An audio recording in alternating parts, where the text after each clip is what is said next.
Week 16, day 6.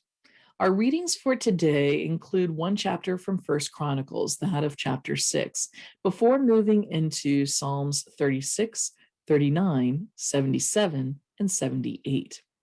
In the Psalms, we find a focus on God's character and a contrast between his righteousness and the character of the world.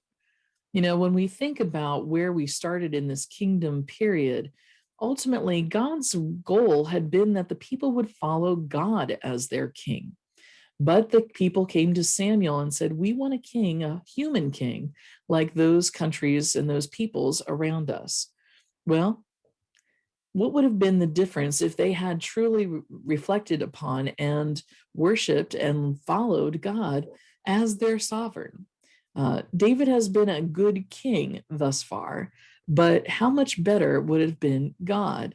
And when we contrast between God's righteousness and the character of the wicked, certainly as we saw in Saul as a king, we can see how important that might be.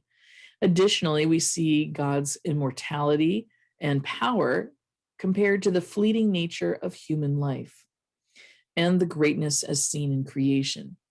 When I think about immortality and the fleeting nature of human life, I think about the importance of what's sometimes known as institutional knowledge.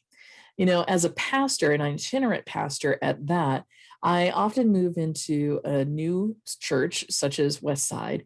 I've been here less than a year already. There are still things that I don't know about Westside, and even after a year, especially a COVID year, there's still a lot of things that I'm not going to know about Westside as I move into my second year beginning in July. And so institutional knowledge, particularly by people who have been part of this congregation for years and years, is very valuable. They can tell me why things are done the way they are and when did traditions start. Sometimes our memories aren't so perfect, but they help a lot.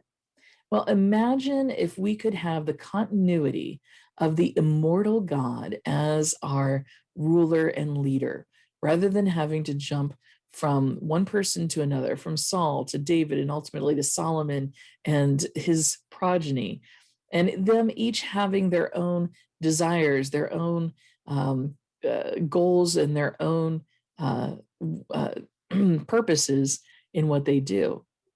What if we were able to keep some continuity by following God first and foremost?